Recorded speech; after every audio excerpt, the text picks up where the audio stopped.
नमस्कार प्रशिक्षुओं, आपका मेरे चैनल पर स्वागत है।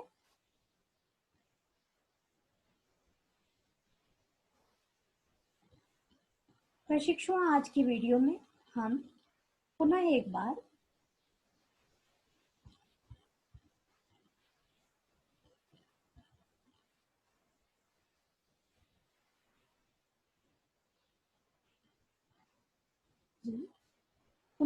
हम प्रारंभिक शिक्षा के नवीन प्रयास यूनिट 3 में राष्ट्रीय बाल श्रम योजना को डिस्कस करेंगे। राष्ट्रीय बाल श्रम योजना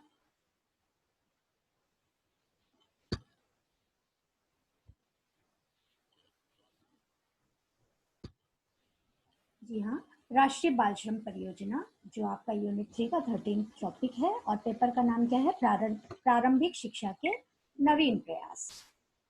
प्रारंभिक शिक्षा के नवीन प्रयास में यूनिट 13 राष्ट्रीय बाल श्रम परियोजना NCLP, जिसको कहते हैं नेशनल चाइल्ड लेबर प्रोजेक्ट, इसका प्रारंभ कब हुआ प्रशिक्षुओं? तो NCLP को 7वीं पंचवर्षीय योजना अवधि के दौरान 14 अगस्त 1987 को मंजूरी के बाद 1988 से प्रारंभ किया गया। ठीक है, अच्छा, इसका उद्देश्य क्या था प्रशिक्षुओं? सरकार भरसक प्रयत्न कर रही थी कि बाल श्रम यानी कि किसी भी प्रकार का श्रम बालकों से ना लिया जाए, मगर फिर भी उसके प्रयासों के बावजूद भी उन्हें औपचारिक शिक्षा देने के भरसक प्रयत्न के बावजूद भी वो अशिक्षित रह जा रहे थे, उनकी औपचारिक शिक्षा पूरी नहीं हो पा रही थी। तो इसलिए उसे कानून के रूप में लाना बहुत ही आवश्यक हो गया था। इसलिए 5 से 8 अथवा 9 से 14, 5 से 8 एवं 9 से 14 जो किशोर वय वर्ग है, आयु वर्ग के बच्चों जो बाल श्रमिक हों अर्थात चाहे वो अपना स्वरोजगार कर रहे हों, चाहे अपने माता पिता के साथ रोजगार में व्यवसाय में हाथ बटा रहे हों, किसी भी तरह का रोजगार या खतरनाक व्यवसायों में लिप्त हों, उनके रोजगार पर पूर्ण प्रतिबंध सरकार द्वारा लगा दिया गया। उन्हें और मात्र इतना ही नहीं, उन्हें सर्व शिक्षा अभियान के साथ समायोजित कर या समन्वय कर प्रारंभिक शिक्षा की मुख्यधारा से उन्हें जोड़ा गया।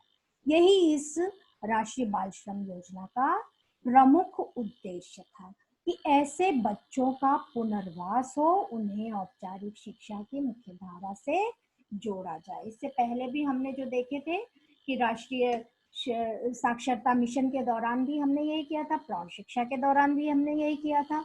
तो इस तरह से हम मुख्यधारा में उन्हें जरूर जोड़े जो कि किसी भी प्रकार से औपचारिक शिक्षा से वंचित रह गए।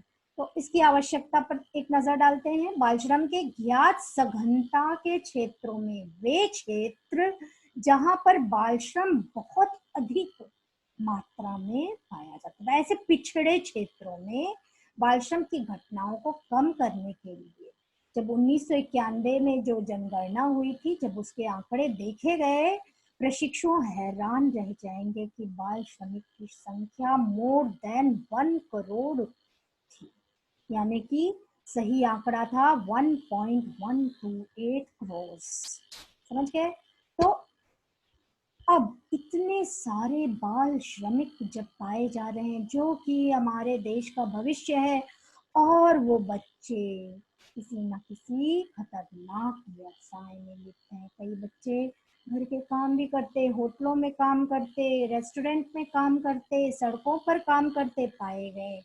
तो भारत ने विचार किया, भारतीय संविधान के अनुसार 14 वर्ष से कम आयु वाले बच्चों को किसी खतरनाक व्यवसाय अथवा काम में नियोजित करना एक संज्ञेय अपराध बना दिया भारत सरकार ने। इसके लिए 26/9/2017 को एक ऑनलाइन पोर्टल शुरू किया गया। इस पोर्टल का नाम था पेंसिल pencil.gov.in। यह क्या करता था? बेसिकली ये ऑनलाइन पोर्टल किस लिए शुरू किया गया था? NCLP के कार्य, नेशनल चाइल्ड लेबर प्रोजेक्ट के कार्य का की मॉनिटरिंग करे और कार्यान्वयन देखे। इसका फुल फॉर्म क्या था? Platform for effective enforcement for no child labour. ठीक है।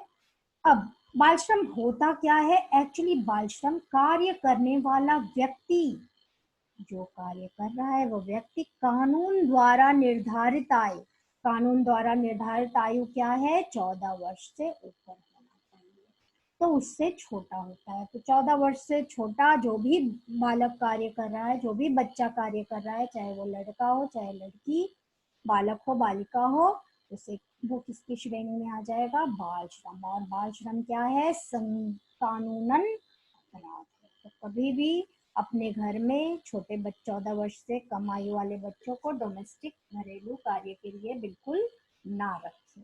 क्रियान्वयन, इसका क्रियान्वयन, और एक ये आंकड़ा भी देख लीजिए कि यूनिसेफ के अनुसार पूरी दुनिया में, पूरे विश्व में लगभग 2.5 करोड़, हमारे यहाँ अभी हमने देखा 1991 की जनगणना के तहत 1 करोड़ से ऊपर, लेकिन जो 2.5 करोड़ क्या है, पूरे विश्व में लगभग इतने बच्चे बाल श्रम, जिसमें से घरेलू श्रम को आप छोड़ दीजिए, इसमें लिखा है। देखिए आंकड़े चौंकाने वाले हैं, इतने बच्चे। इसका मतलब बिना पढ़े लिखे जो हमारे देश का अच्छा भविष्य बना सकते थे, उनका भविष्य अंधेरे में है। तो क्रियान्वयन, अपने उत्तर प्रदेश के संदर्भ में बात करते हैं, क्योंकि हमें उत्तर प्रदेश के संदर्भ में पढ़ाई करनी है इसमें डीएलएड में।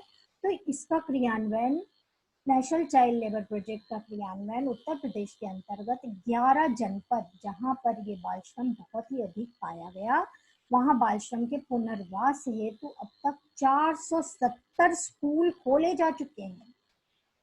ठीक है, 470 स्कूल खोले जा चुके हैं, जिससे 25,831 बच्चे जिसमें शिक्षा प्राप्त कर रहे हैं, उन्हें एनसीएलपी के तहत विशेष प्रशिक्षण केंद्रों में दाखिला देकर ब्रिज कोर्स कराकर, ब्रिज कोर्स मैंने आपको बताया सेतु कोर्स, शिविर कोर्स, उसमें क्या करते हैं? बच्चों का मूल्यांकन करते हैं। मूल्यांकन करने के पश्चात उनको फिर से एग्जाम उनको देखते हैं वो किस क्लास के एलिजिबल हैं, तो उसको 6 महीने अथवा एक थोड़े से समय में उस कोर्स को करा के उनका फिर से मूल्यांकन दोबारा करते हैं, और फिर उनकी एलिजिबिलिटी चेक करते हुए उन्हें औपचारिक शिक्षा से जोड़ते हैं, जिस भी कक्षा के लिए वो सक्षम पाए जाए। तो उसमें उम्र को नहीं देखा जाता है, ताकि उनकी पढ़ाई पूरी हो सके। तो ऐसे बच्चों को 250 रुपये मिड डे मील, निःशुल्क पठन पाठन सामग्री के साथ 100 रुपये प्रति माह प्रति छात्र छात्रवृत्ति उपलब्ध करा। ठीक है, इतना आसान नहीं है। देखिए इनके ऊपर सरकार कितना खर्च करती है, और स्वास्थ्य की उनके देखभाल भी करते, क्योंकि खतरनाक व्यवसाय में अगर लिप्त होते हैं या और भी कोयले के खदान में काम कर रहे हैं, तो इस तरह के, या कोई रेडिएशन से संबंधित कार्य कर रहे हैं, तो वहाँ पर मुख्यतः उनकी स्वास्थ्य जो है उनका खराब हो जाता है। तो उसके स्वास्थ्य, उनके स्वास्थ्य की देखभाल करना भी बहुत ही आवश्यक है। तो वह भी सरकार करके उसके बाद उन्हें शिक्षा की मुख्य धारा यानी प्रारंभिक शिक्षा यानी औपचारिक शिक्षा से जोड़ा जा रहा है। तो ये है क्रियान्वयन। अब ये क्रियान्वयन करने से हमें उपलब्धियां क्या प्राप्त हुई? हमें उपलब्धियां प्राप्त हो रही हैं प्रशिक्षुओं कि बाल श्रमिकों का पुनर्वास हो रहा है। बाल श्रम पुनर्वास अथवा कल्याण निधि की एक तो स्थापना की गई है, बाल श्रम पुनर्वास कल्याण निधि की स्थापना, जिसमें 23 बाल श्रम बाहुल्य जनपद, देखिए 11 जनपद से शुरू किया गया था, अब कहाँ तक पहुंच गए हम लोग? 23 बाल श्रम बाहुल्य जनपद, जहां पर ये बाल श्रम पुनर्वास कल्याण निधि की स्थापना हुई, जहां यह स्थापना किसके अंतर्गत हुई? शासनादेश जिस दिनांक 3 मई 1999 के द्वारा। अब जिसमें क्या तय किया गया कि 5 लाख रुपए प्रति जनपद की दर से 115 लाख की व्यवस्था इस कल्याण निधि में की गई। ठीक है, तो पैसे आने के बाद फिर ये देखभाल या ये कार्यक्रम चलाना बहुत ही आसान हो जाएगा।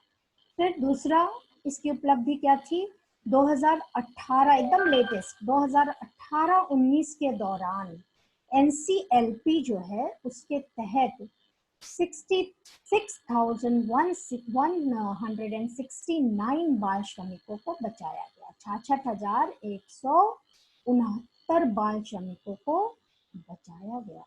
उन्हें पुनर्वास और मुख्य, ये उत्तर प्रदेश की बात है, उन्हें पुनर्वास और मुख्य धारा में लाया गया। कैसे? SSA सर्व शिक्षा अभियान से समन्वय करके, क्या करा के, ब्रिज कोर्स वगैरह करा के उनको फिर जोड़ा गया। और जो पेंसिल वेबसाइट जो बनाई गई, पेंसिल पोर्टल जो बनाया गया है छात्रों और प्रशिक्षुओं, उस पर 1000 से अधिक कम शिकायतें दर्ज हुई हैं, यानी कि कंट्रोल हुआ है बाल श्रम। हाँ, तो कानूनी प्रावधानों का बेहतर क्रियान्वयन हो, इसलिए किसको एक्टिव कर दिया गया है, BRC और NPRC को भी एक्टिव कर दिया गया है। स्थानीय निकायों को संवेदनशील और सशक्त बनाया गया, वो भी अपने स्तर से इसकी देखभाल करें और इसकी रोकथाम के लिए जो भी कदम हो सके वो उठाएं। माता पिता और समुदाय को NCLP के दुष्प्रभावों के प्रति जागरूक बनाया गया। जी हाँ, बिना माता पिता को जागरूक बनाए उन्हें समझाया गया और समुदाय को भी समझाया गया कि भाई इन लोगों को बाल श्रम से रोकिए और इन्हें पढ़ने जाने दीजिए। तो ये आंकड़े थे जो उत्तर प्रदेश के संदर्भ में थे। कुछ और इम्पोर्टेंट पॉइंट है जो आप अगर चाहें तो आप भारत के संदर्भ में देख सकते हैं कि बाल श्रम का जो लक्ष्य था वो खतरनाक क्षेत्रों में बाल श्रम उन्मूलन हेतु प्रयास करना था। और 1999-2000 के दौरान उन्होंने इस प्रयास से 1.040 करोड़ बच्चों को NCLP के तहत शिक्षा की मुख्य धारा से जोड़कर उनका पुनर्वास किया। तो ये बहुत ही खास उपलब्धि थी भारत के संदर्भ में। सन 2011 जनगणना के अनुसार 5 से 14 वर्ष के 40 लाख से अधिक बच्चे जो खतरनाक व्यवसायों में लिप्त थे, उनका भी पुनर्वास किया गया। 2016 में ये संख्या देखिए कम हुई, यहाँ से 1.040 करोड़ था, यहाँ आकर 40 लाख से अधिक। और 2016 में उन्होंने क्या किया, बाल श्रम प्रतिषेध ही कर दिया, निषेध एवं विनियमन अधिनियम 1986 में जो कानून बना था उसका संशोधन किया और उसको कानूनन अपराध बना दिया, संज्ञेय अपराध, कि अगर आप बाल श्रम करवाओगे या बालकों से काम लोगे तो आपको जेल जाना पड़ सकता है, आपको जुर्माना भी देना पड़ सकता है। और इसमें माता पिता को भी हिदायत दी गई, एक बार तो छोड़ देंगे लेकिन अगर आप कई बार उनसे इस तरह से काम लेंगे, हाँ अपने व्यवसाय थोड़ा सा लीनियंट हुए, इसमें थोड़ा सा लिबर्टी दी गई कि स्वरोजगार में या जैसे माता पिता का अपना अगर व्यवसाय है तो उसमें बच्चा स्कूल जाने के बाद, ये नहीं कि स्कूल छोड़कर नहीं, स्कूल जाने के बाद, पढ़ाई पूरी करने के बाद अगर दिन में उसे 1-2 घंटे टाइम मिले तो अपने पिता के साथ कार्य करा सकता है, अगर उसके पिता का पुश्तैनी व्यवसाय है तो। अदरवाइज उनके लिए भी अगर वो बाल श्रम कराते हैं, बच्चे को कमाने के लिए कहीं दूर भेजते हैं, सुदूर भेजते हैं या उनसे कमाई करवाते हैं, तो इसको अपराध माना गया और इसके लिए कड़ी से कड़ी सजा का प्रावधान, 2 साल का की जेल और जुर्माना, वो डिपेंड करता है किस तरह का अपराध है। तो 6 महीने से लेकर 2 साल, कभी 4 साल भी जेल हो सकती है। इस तरह से करके इसको अपराध का दर्जा देकर इसके उन्मूलन हेतु प्रयास भारत सरकार द्वारा किया गया। ठीक है, तो प्रशिक्षुओं आज के वीडियो में बस इतना ही। अगले वीडियो में हम नए टॉपिक के साथ मिलेंगे और सुनने के लिए बहुत बहुत धन्यवाद। आप इसको लाइक कीजिए, सब्सक्राइब कीजिए, तभी आपको नया वीडियो ताकि मिलता रहे। धन्यवाद।